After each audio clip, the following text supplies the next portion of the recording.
But let me just mention you in a few sentences, give you a synopsis of Nausea, which was written in 1938. The main character in this novel is Quentin. He's a historian. He's about 40 years of age. And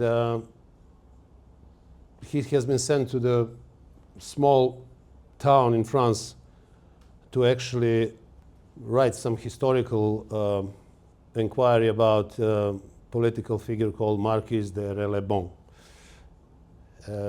Now what happens with Quentin? He experienced nausea. He's not comfortable with himself.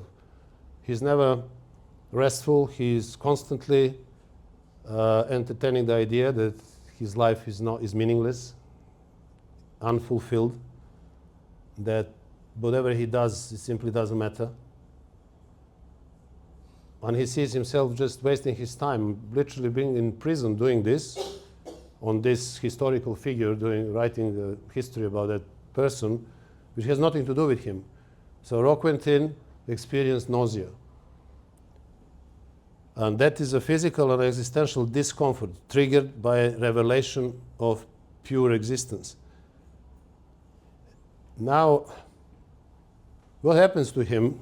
Sartre positioned him in the park, and he's sitting down and looking at the tree, big chestnut tree, the big roots there. He's thinking about nothingness.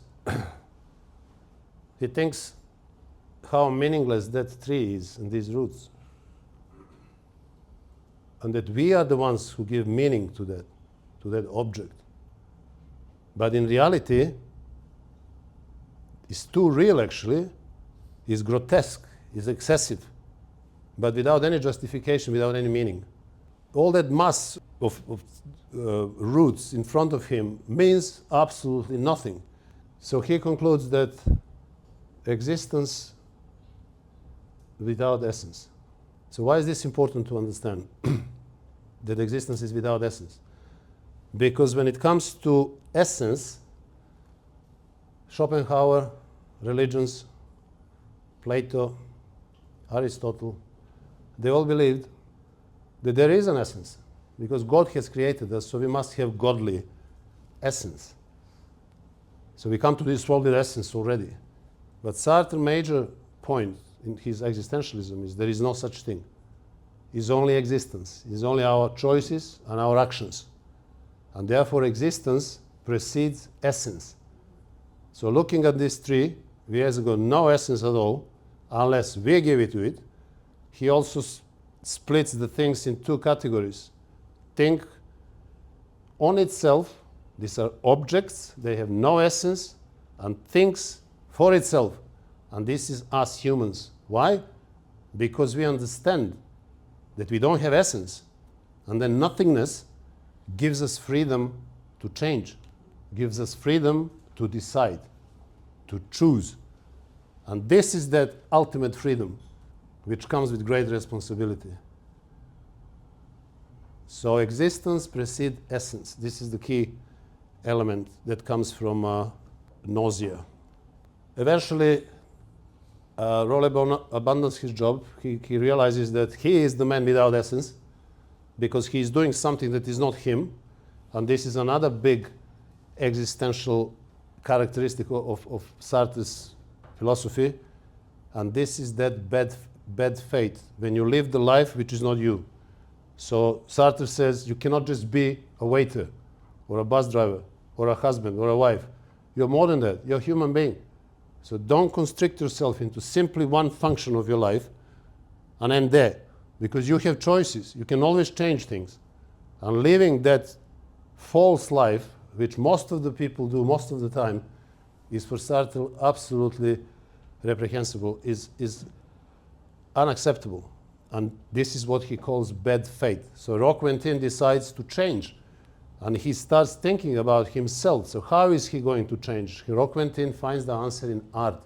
He wants to write a novel. Obviously, Sartre talks about himself because he is an artist. He is a novelist, apart from being a philosopher. But what his philosophy gives us is actually that freedom to choose, that ability to create our essence. he is very, very optimistic, and he thinks that everybody should follow his advice. Let me just say who influenced who. So Dostoevsky influenced Nietzsche and also Sartre. Nietzsche influenced Sartre a lot. And Nietzsche was also impressed by Dostoevsky. Dostoevsky never heard anything about Nietzsche. Unfortunately, they didn't know each other.